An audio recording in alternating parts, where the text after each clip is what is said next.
Hello दोस्तों, आप सभी का स्वागत है एनसीईआरटी साइंस क्लास 6 अध्याय सेकेंड भोजन के घटक। भोजन के घटक के बारे में हम कुछ दो वीडियो करा चुके हैं। यहाँ पे हमारा वीडियो रहने वाला है थर्ड पार्ट। तो थर्ड पार्ट यहाँ पे हम पढ़ेंगे। यहाँ पे हम पढ़ेंगे विभिन्न पोषक हमारे शरीर के लिए क्या करते हैं। जो विभिन्न प्रकार के पोषक होते हैं वह हमारे शरीर के लिए क्या क्या काम करते हैं। तो किस किस चीज़ के लिए कौन कौन से पोषक आवश्यक होते हैं उनके बारे में पढ़ेंगे और विस्तार से समझेंगे। तो कार्बोहाइड्रेट मुख्य रूप से हमारे शरीर को ऊर्जा प्रदान करता है। कार्बोहाइड्रेट जो भी होता है क्या करता है, हमारे शरीर को ऊर्जा प्रदान करता है। वसा से भी ऊर्जा मिलती है और वसा होता है उससे भी हमें ऊर्जा मिलती है। वास्तविकता यह है कि कार्बोहाइड्रेट की तुलना में वसा की समान मात्रा में हमें अधिक ऊर्जा प्राप्त होती है। तो कार्बोहाइड्रेट होता है उसकी तुलना में जो वसा होता है उसमें अधिक ऊर्जा उपलब्ध होती है। तो वसा और कार्बोहाइड्रेट भोजन को ऊर्जा देने वाला भोजन कहलाते हैं। जो कार्बोहाइड्रेट होता है और वसा दोनों क्या करते हैं, भोजन को ऊर्जा देते हैं। तो किस किस में कार्बोहाइड्रेट पाया जाता है, तो किस में पाया जाता है, बाजरा में, चावल में, गेहूं में, शकरकंदी में, आलू में, गन्ना में, पपीता में, तरबूज और आम और मक्का में कार्बोहाइड्रेट के स्रोत हैं। तो बसा बसा किस किस में उपलब्ध होता है, तो सूरजमुखी का तेल है, मूंगफली है, सरसों का तेल है, नारियल का तेल है, सोयाबीन का तेल है, गिरी तिल जिसमें क्या है, तेल उपलब्ध होता है उसमें हमें क्या मिलता है, बसा मिलता है। तो मांस मांस के कुछ स्रोत हैं, इसमें क्या है, पादप स्रोत हैं और जंतु स्रोत हैं। तो मांस, मछली, अंडे, घी, दूध और मक्खन, इसमें क्या है, हमें बसा के कुछ स्रोत उपलब्ध होते हैं। आगे क्या दिया गया है, चना, मूंग, सूअर दाल, राजमा और सोयाबीन और मटर, इसमें क्या उपलब्ध होता है, इसमें प्रोटीन उपलब्ध होती है। प्रोटीन के स्रोत हैं उनमें क्या, तो किसमें हमें प्रोटीन मिलती है, जितनी दालें होती हैं, चना हुआ, मूंग हुआ, सूअर की दाल हुई, राजमा हुआ, सोयाबीन हुआ, मटर हुई, इसमें क्या हमें प्रोटीन मिलती है। अब क्या है, जंतुओं से हमें प्रोटीन प्राप्त होती है, तो मांस से होती है, मछली से, पनीर से, दूध से और अंडे से हमें क्या होती है, प्रोटीन की प्राप्ति होती है। आगे प्रोटीन की आवश्यकता शरीर की वृद्धि तथा स्वास्थ्य स्वस्थ रहने के लिए होती है। प्रोटीन भोजन को प्रिय शरीर वर्धक भोजन कहते हैं। तो विटामिन रोगों से हमारे शरीर की रक्षा करते हैं। प्रोटीन से क्या होता है, हमारे शरीर की वृद्धि होती है और स्वस्थ मेरा शरीर रहता है। तो भोजन में जो प्रोटीन भोजन के लिए शरीर वर्धक भोजन कहते हैं, जिसमें प्रोटीन नहीं उपलब्ध होती उसे क्या कहते हैं, शरीर वर्धक भोजन कहते हैं। तो आपको याद रखना है कि प्रोटीन से हमें क्या होता है, वृद्धि और स्वस्थ, हमारा शरीर स्वस्थ रहता है, हमें ज़्यादा बीमारी नहीं होती। तो शरीर स्वस्थ रहेगा तो हमारे अंदर ज़्यादा बीमारियां नहीं आएंगी। तो क्या है, हमें हर एक भोजन प्रोटीन वाला खाना चाहिए, तो जिससे हमारा शरीर भी स्वस्थ रहेगा और हमारे शरीर की वृद्धि भी होती रहेगी।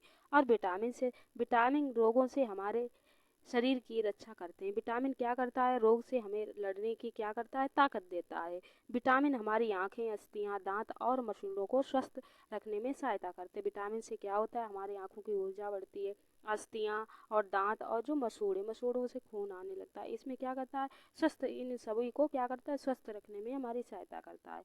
विटामिन कई प्रकार के होते हैं जिन्हें हम अलग अलग नामों से क्या करते हैं, जानते हैं। विटामिन ए हुई, vitamin B, vitamin C, vitamin D, vitamin E, vitamin K नाम से जानते हैं। तो विटामिनों के समूह में vitamin B complex, vitamin B जो होती है, कॉम्प्लेक्स का मतलब हुआ विटामिन बी के बहुत सारे मिक्सअप, उसे क्या कहते हैं, विटामिन बी कॉम्प्लेक्स कहते हैं। तो हमारे शरीर के लिए सभी विटामिनों के प्रकार की अल्प मात्रा आवश्यकता होती है। तो विटामिन ए हमारी त्वचा तथा आंखों को स्वस्थ रखता है। विटामिन सी शरीर से रोगों, जिस शरीर में जो रोग होता है, विटामिन सी क्या करता है, लड़ने में मदद करता है। विटामिन डी क्या करता है, अस्थियां जो दांत होते हैं उनमें क्या करता है, कैल्शियम उपयोग करने में शरीर की सहायता करता है। विभिन्न प्रकार के विटामिनों को भरपूर भोजन में क्या होते, उपलब्ध होते हैं। तो देख लेते हैं किसमें किसमें कौन सी विटामिन पाई जाती है। तो विटामिन ए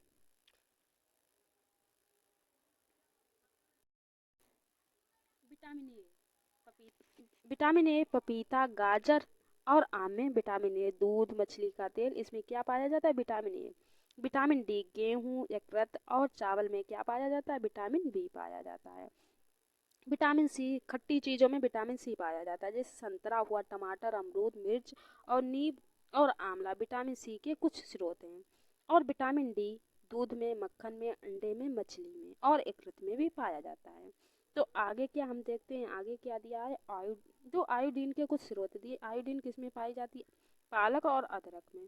फास्फोरस कुछ चीज़ों में पाया जाता है। फास्फोरस तो दूध, केला, मिर्ची, चावल और लोह के कुछ स्रोत दिए, जो कैल्शियम के कुछ स्रोत दिए। दूध, अंडा हुआ, लोह के पालक हुआ, सेब हुआ, अम, अमरूद और यकृत में। और कुछ खनिज लवणों के स्रोत हैं। तो आगे क्या हम पढ़ेंगे, आगे देख लेते हैं। आगे कुछ हमारा शरीर भी सूर्य के प्रकाश की उपस्थिति में विटामिन सी बनाता है।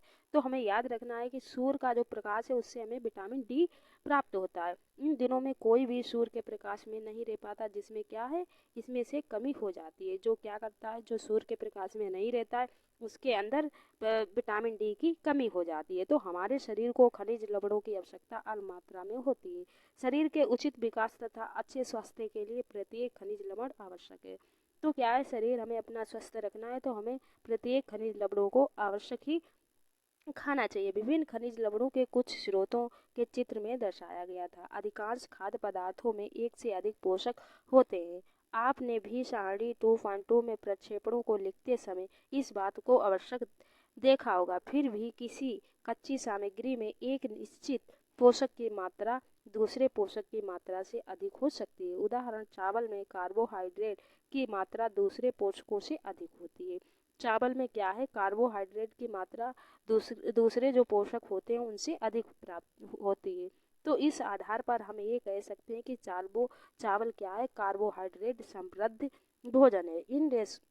इन पोषकों के अलावा हमारे शरीर को आहारी रेशों तथा जल की भी आवश्यकता होती है। आहारी रेशे रुद्राक्ष के नाम से भी जाने जाते हैं। हमारे खाने में रुद्राक्ष की पूर्ति मुख्यतः पादप उत्पादों से होती है। रुद्राक्ष के मुख्य स्रोत साबुन हुआ, खाद्य हुआ, दाल, आलू, ताजे फल की सब्जियां। रुद्राक्ष हमारे शरीर को कोई पोषक प्रदान नहीं करते, क्या करते हैं, फिर भी ये हमारे शरीर के लिए भोजन का आवश्यक अवयव है और इनका आयतन बढ़ा देते हैं। रुद्रांश बिना पचे भोजन को क्या करते हैं, हमारे शरीर से बाहर निकालने में हमारी सहायता करते हैं। आगे क्या दिया गया, आगे दिया गया है जल भोजन में उपस्थित पोषकों को अवशोषित करने में हमारे शरीर की सहायता करता है। ये कुछ अपशिष्ट पदार्थ जैसे मूत्र तथा पसीने से शरीर से बाहर निकालने में क्या करता है, सहायता करता है। सामान्यतः हमारे शरीर को जितने जल की आवश्यकता होती है वह हमारे उन वस्तुओं से प्राप्त होती है जिन हम द्रव रूप में लेते हैं, जैसे कि जल, दूध और चाय आदि। इसके अतिरिक्त हम जो भी भोजन पकाते हैं और उसमें भी पानी का प्रयोग किया जाता है। आइए देखें कि क्या कोई अन्य स्रोत हमारे शरीर को जल प्रदान करता है। जो क्रियाकलाप थर्ड दिया है हम नेक्स्ट वीडियो में इसे करेंगे। तो यहाँ पे इतना ही रखते हैं, मिलते हैं नेक्स्ट वीडियो और इसके आगे टॉपिक के साथ में।